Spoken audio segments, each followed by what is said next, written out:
Merhabalar. Size bugün çok basit, çok pratik iğne denlik yapımını göstereceğim. Düğünlerin, nişanların, sünnetlerin vazgeçilmesi iğne denliklerden bahsedeceğiz ve çok basit bir iğne denlik yapacağız. Biz bugün akşam beyaz kadifeden seçtim ben. Bize gerekli olan bir parça kadife şu şekilde. Gördüğünüz gibi. Şöyle bir karton parçası. Bunu ben kumaşçıların kumaş sardığı rulolar var. Onların içindeki o kartonlardan keserek 5 santimden hazırladım. Siz isterseniz bunu normal koli bantlarının içleri vardır ya, bitmiş koli bantlarından dahi yapabilirsiniz, bulabilirsiniz. Bunu şu şekilde göstereyim. Ölçüsüne göre şunu şu şekilde kaplayacağız. İçine saracak kadar kumaşımı kestim. Daha sonra şöyle yuvarlak bir karton kestim. Tabii ki de bunun altını kapatacağız. O yüzden yuvarlak, kalın 2 santimlik kartondan ölçerek kestim, hazırladım. Yine aynı şekilde bunu kaplamak için kadifemden küçük bir parça kestim ve sadece sünger. Süslemek için de tabii ki de süs kullanacağız ama önce bunu kaplayalım. Önce gördüğünüz gibi şu kartonumuzu kaplayalım. Çok basittir. Hemen kenarından silikonumu sıkıyorum. Şu şekilde etrafını kaplayacağım.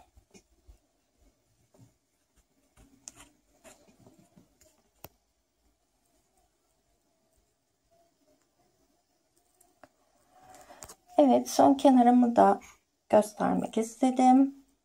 Şöyle gördüğünüz gibi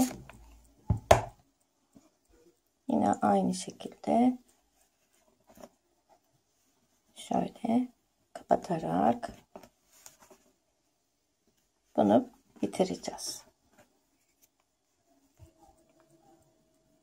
Şimdi alt tabanımızı oluşturduk. Alt tabanımızı hazırladık. Şu şekilde kapladık.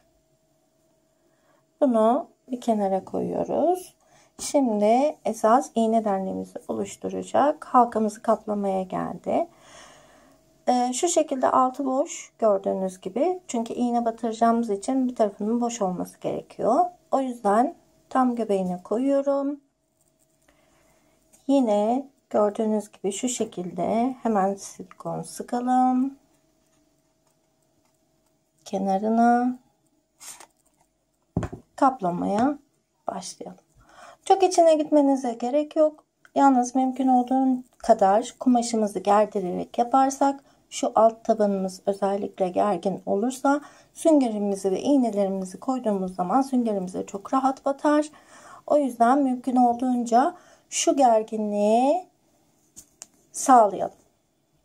Bu şekilde her yerini gördüğünüz gibi şöyle göstereyim. Hemen kenarından gergin bir şekilde yine kenarımızdan yapıştıralım. Evet, gördüğünüz gibi içini gayet güzel bir şekilde yapıştırdık.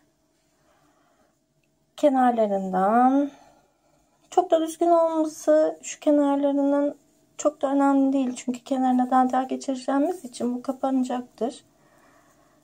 Şu fazlalıkları sadece şuradan keseceğiz.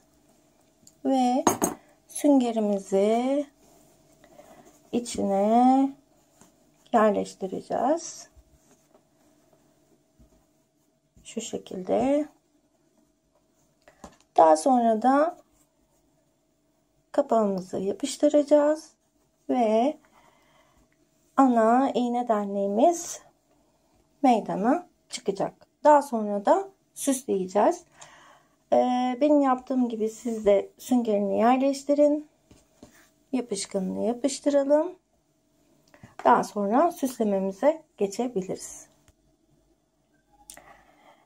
İçinin fazlalıklarını aldıktan sonra ben süngerimi yerleştirdim. Şimdi şu kenarından silikonumu sıkmaya başlıyorum ki kapağımı yapıştırabileyim.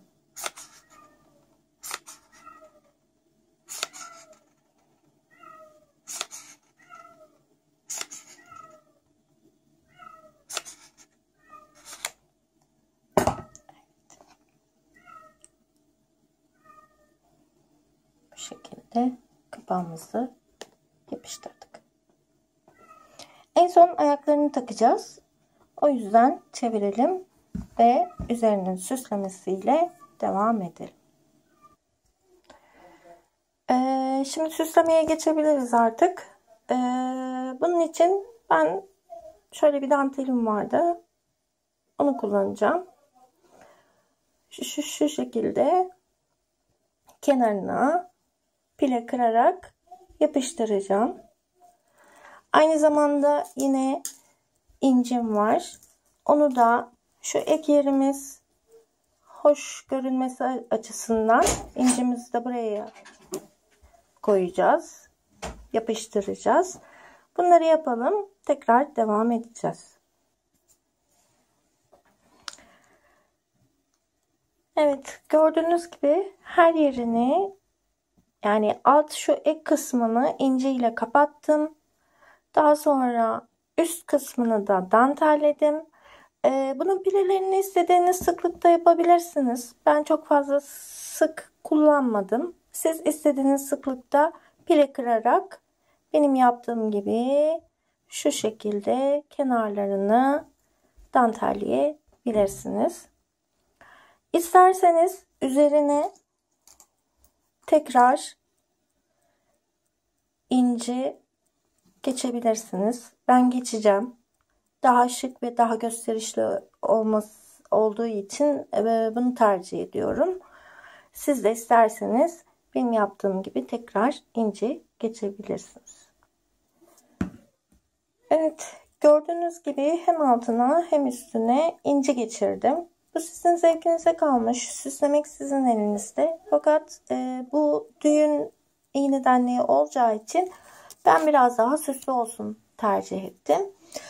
2 santimlik evimde kurdele vardı. Saten kurdela. Ondan herkesin bildiği normal bir fiyonk yaptım. Bunu da yine şu şekilde buraya yapıştıracağım. Üzerine de pembe bir çiçeğim var. Onu koyacağım. Ve son olarak da altına ayak takacağız. Ve iğnedenliğimiz bitmiş olacak. Evet. Gördüğünüz gibi kurdelamı da yapıştırdım. Üzerine de çiçeğimi yapıştırdım. Gayet güzel ve şık bir iğnedenliğim oldu. Son olarak ayaklarını takacağız. Ama ayaklarını da ben size şöyle göstereyim. Şu şekilde gayet şık ve gösterişli bir iğnedenliğimiz olacak. İnşallah siz de beğenirsiniz. Bunların çeşitleri çok. İstediğiniz gibi yapabilirsiniz. Dantel, boncuk, üzerine süslemesi herkesin zevkine ve rengine göre değişir.